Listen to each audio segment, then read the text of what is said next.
This is Nightly Business Report with Tyler Matheson and Sue Herrera. The bulls are back. Stocks kick off this big earnings week with even bigger gains. And tonight, attention turns to the bluest of blue chips, IBM.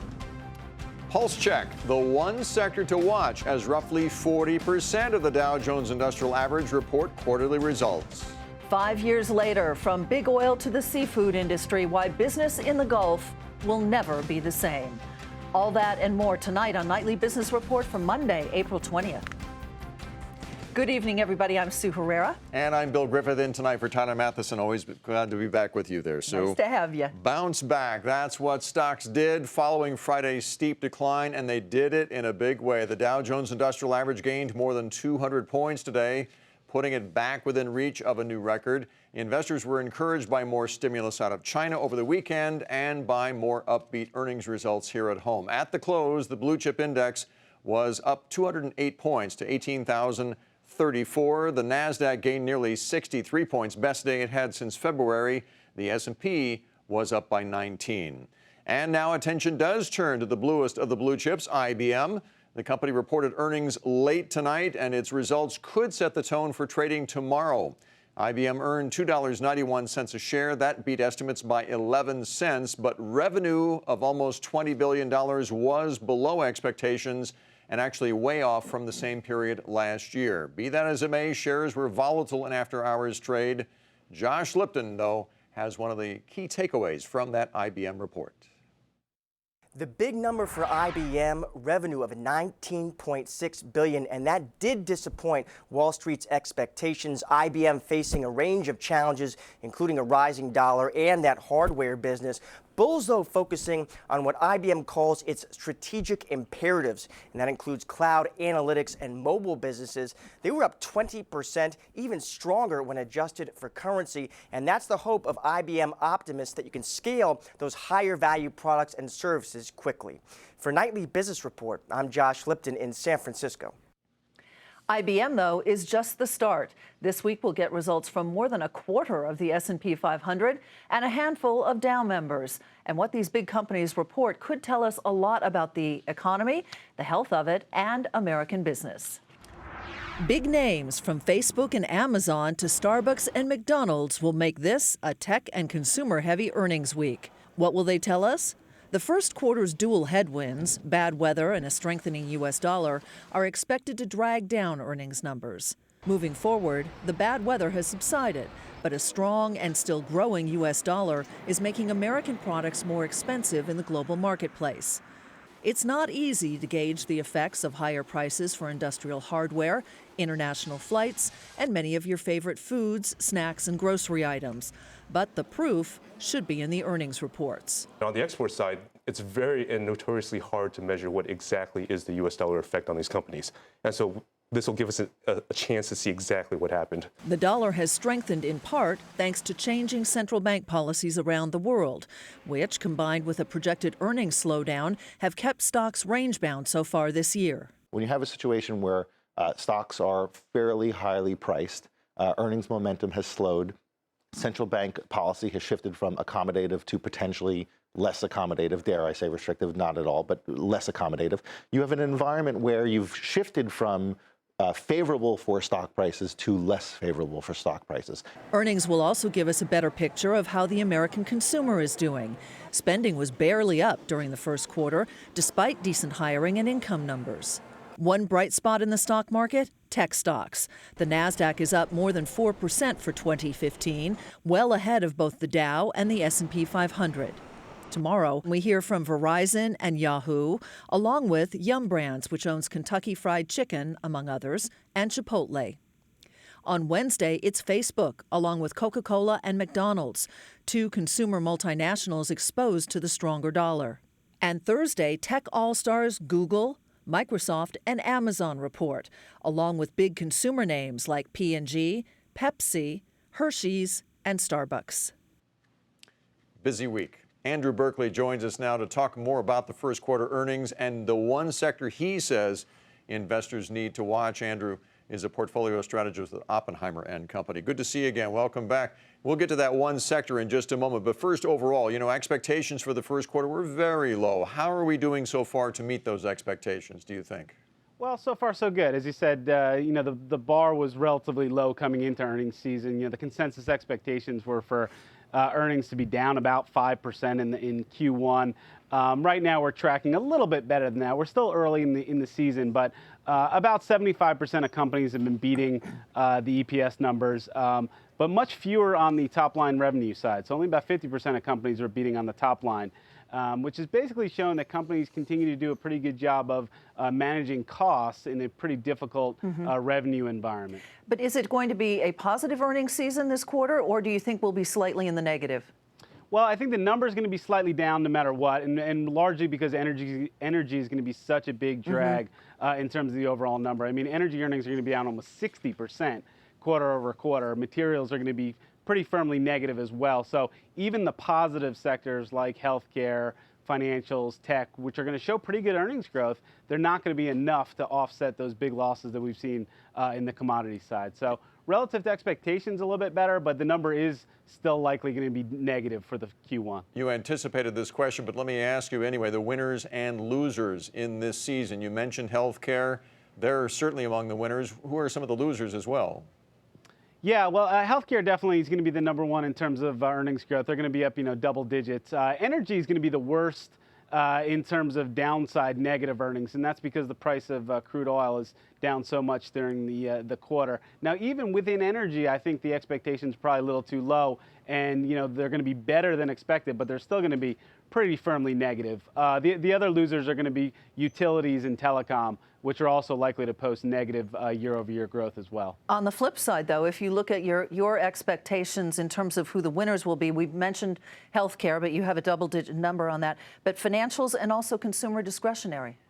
Yeah, financials and consumer discretionary as well, and certainly the two, healthcare and consumer discretionary, have been good sectors year to date. They've been kind of relative outperformers. So the kind of market has been flocking to EPS growth and has been sniffing that out a little bit. Now, once you get into consumer, it's going to be a little dispersed. You're going to have some winners and losers in there. Restaurants is going to be one pocket of strength that we're going to see, and some of those names are going to be reporting this week. So finally, the one sector you feel investors need to keep an eye on, is that healthcare? What do you think? Yeah, I would say it's healthcare. I mean, it's really been the area with the top line revenue and the EPS growth, and I think that's really going to continue to be a leadership area for this market. What about the overall market? I mean, if we have a slightly negative quarter for earnings, but you have some pretty strong in financials and healthcare, can the overall market continue to perform, continue to outpace?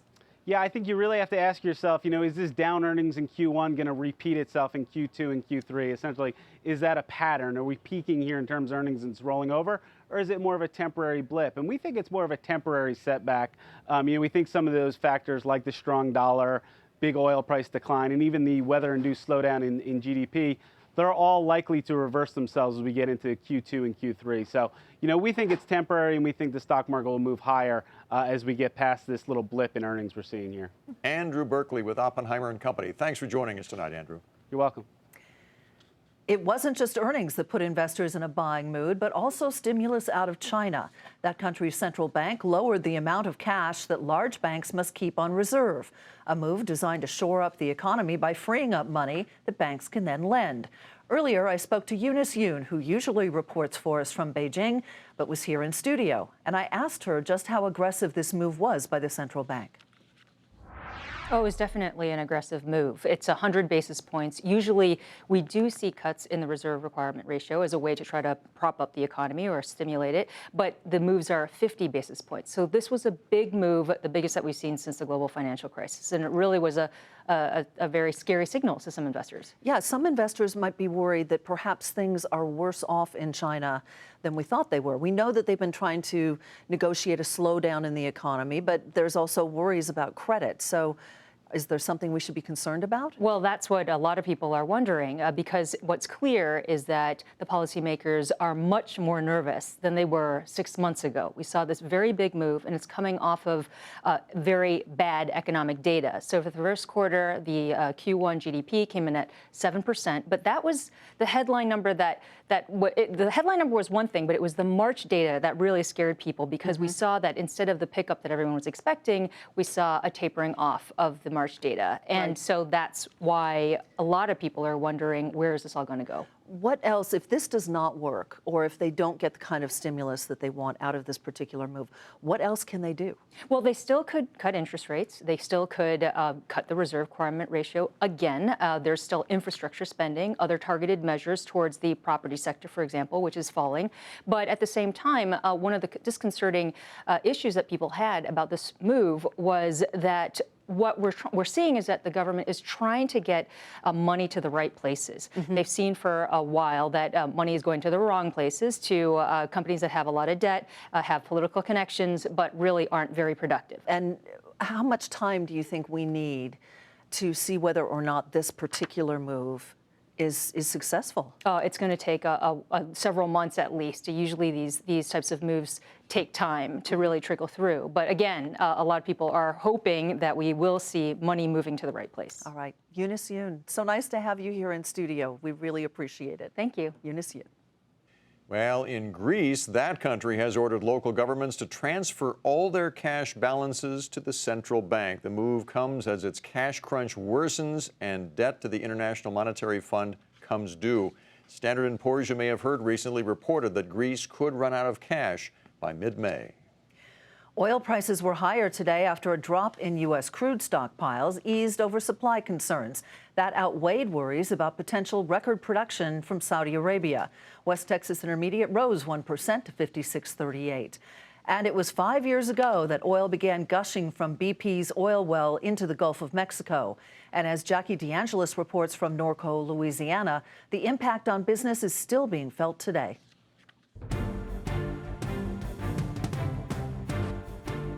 This was the scene 5 years ago today. Thousands of gallons of oil gushing into the Gulf of Mexico following the explosion on BP's Deepwater Horizon platform, resulting in the biggest environmental disaster in U.S. history. Here we are 5 years after the fact, and for a deepwater operator, it will never be the same. That's the takeaway felt by nearly everyone. Not for big oil doing business here, not for the seafood industry, not for the environment.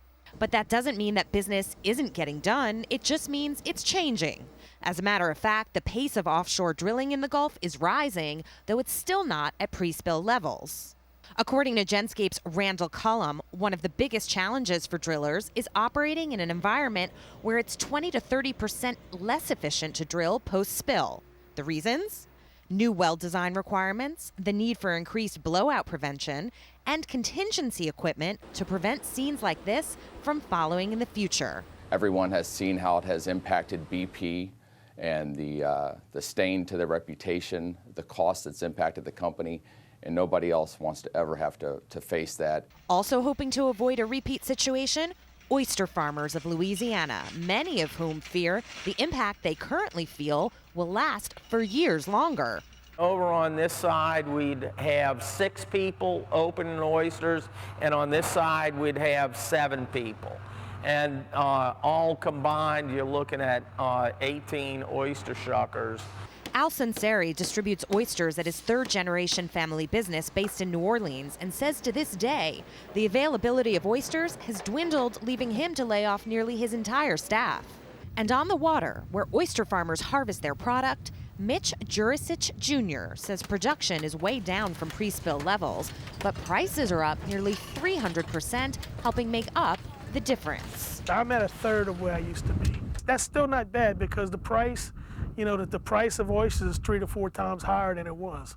So it's kind of offsetting the balance. Production is down, but the prices are up. So we're still hanging in there. As the oyster industry forges forward, so does that of big oil. Plans for offshore drilling projects that have been in the works for years are not going to be abandoned. Genscape estimates 15 to 20 new deep water platforms coming online in the next 5 to 6 years, and says despite the higher cost of production in the Gulf, it's still profitable. 5 years ago, nearly 200 million gallons of oil were spilled into the Gulf of Mexico and 11 people were killed. The goal right now is to make sure a spill of that magnitude never happens again.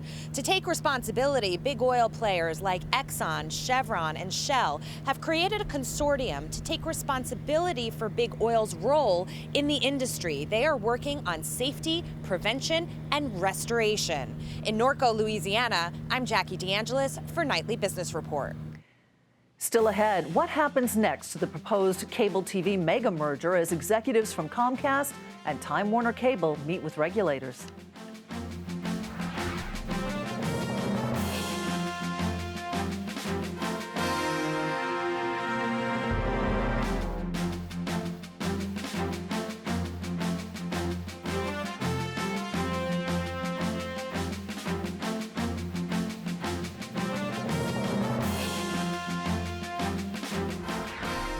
BlackRock has agreed to pay $12 million to settle claims it failed to disclose conflicts of interest. The SEC said BlackRock breached its fiduciary duty by not disclosing that a top portfolio manager who oversaw some energy funds was also running a family-owned oil and natural gas company.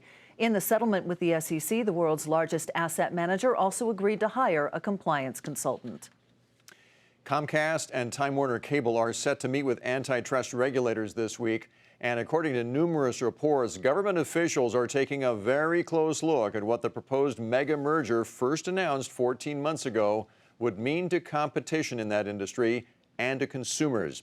Julia Borston has more now on what's at stake as the scrutiny heats up.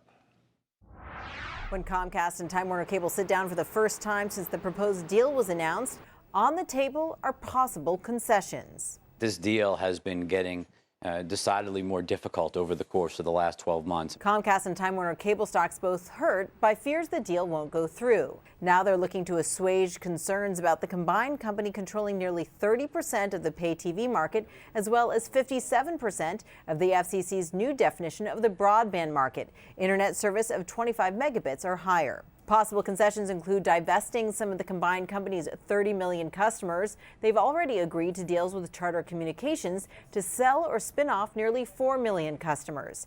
And Comcast could agree to extend the conditions from its NBC Universal acquisition about to whom it has to sell TV programming beyond their expiration in 2018.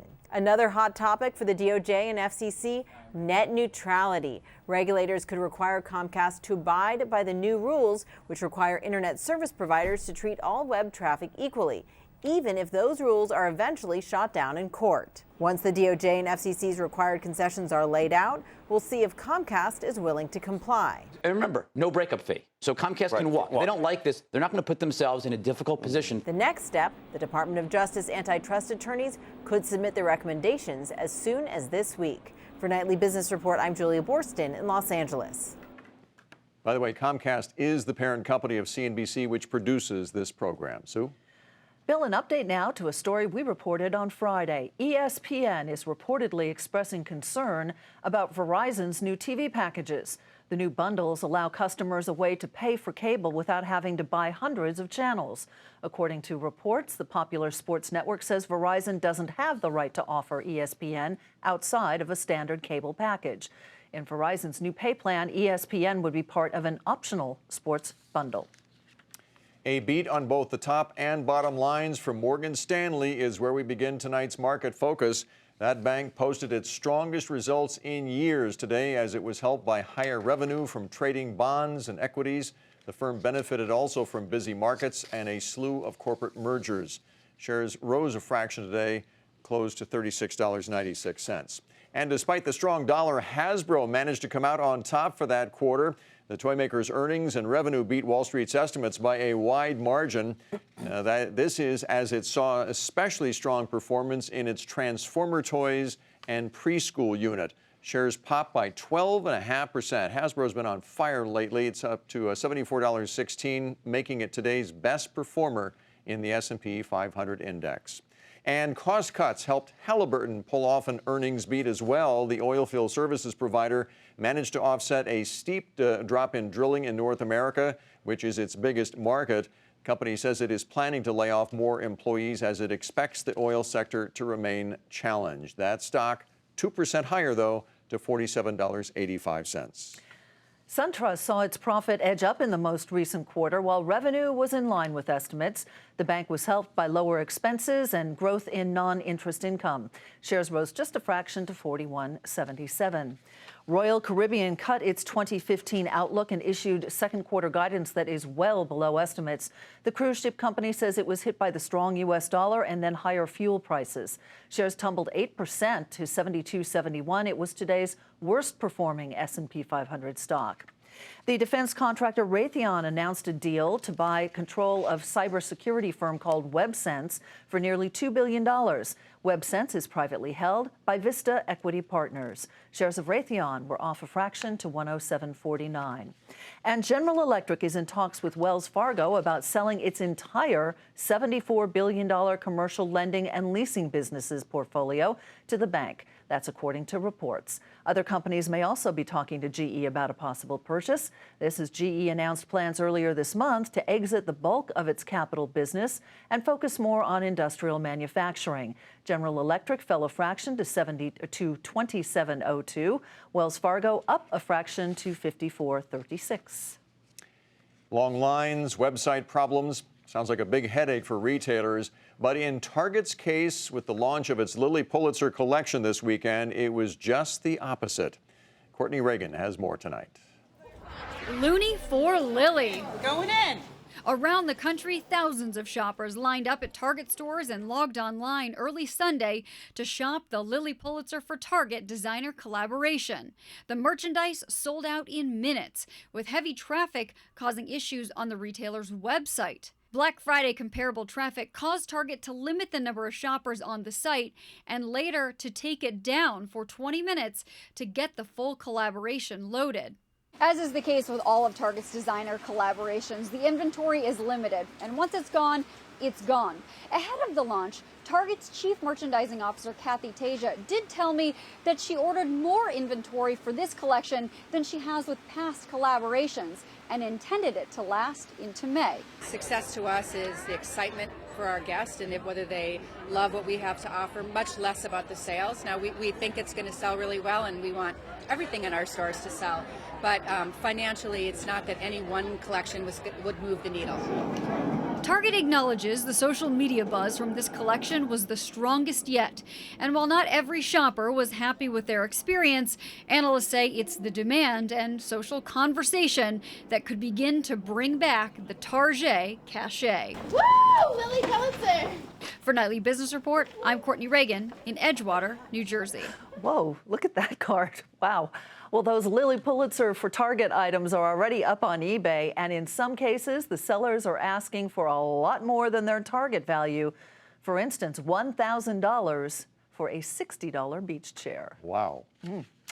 Coming up, a real-life David and Goliath story, but this one is in the real estate industry.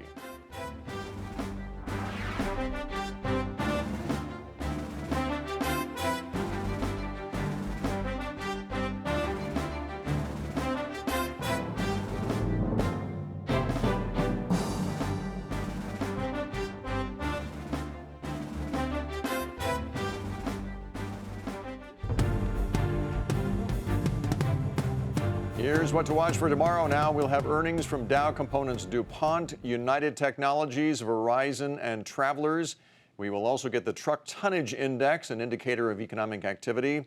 And IHS Energy's Sarah Week will be in full swing. That's the annual must-attend conference for energy industry leaders. And that's what's on the agenda for a very busy Tuesday coming up. Prologis, the big owner of warehouses and retail distribution centers, is buying KTR Capital, which owns more than 300 industrial properties in the U.S. The price tag is almost $6 billion, making it one of the largest real estate deals so far this year. And finally, from commercial real estate to residential, and a classic tale of an underdog taking on a giant. In this case, it's a woman who took a stand against big developers, and now years after her death, the story may finally find its ending. Diana Olick reports from Seattle.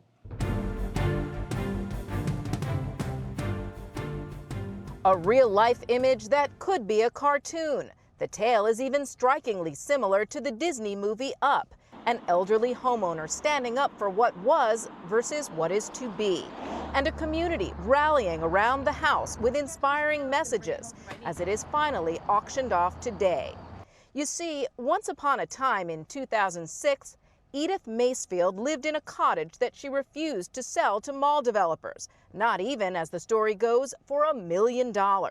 And so the structure went up around her, walling in her home. It's a very unusual symbol of, again, somebody who said, I'm not going to topple over in the face of a big corporation. But in 2008, Macefield passed away and left the home to Barry Martin. I first met Edith. She was standing right there. Actually, she was kneeled over in the garden tending her flowers. Ironically, a construction worker on the mall. As the project developed, so did their friendship. As he tells it, she wasn't taking a stand against corporate America at all. She wouldn't sell her house because she had nowhere else to go. She was comfortable here. Martin sold the home to pay for his kids' college tuition, just as Edith had wanted.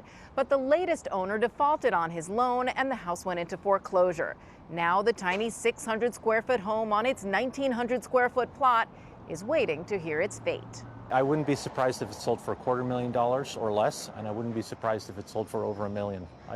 Because there are no comparables. The only condition of the sale is that there be some memorial to Edith Macefield, even if just a plaque, just so the story will live on. It's turned into a lot bigger than what anybody would ever thought.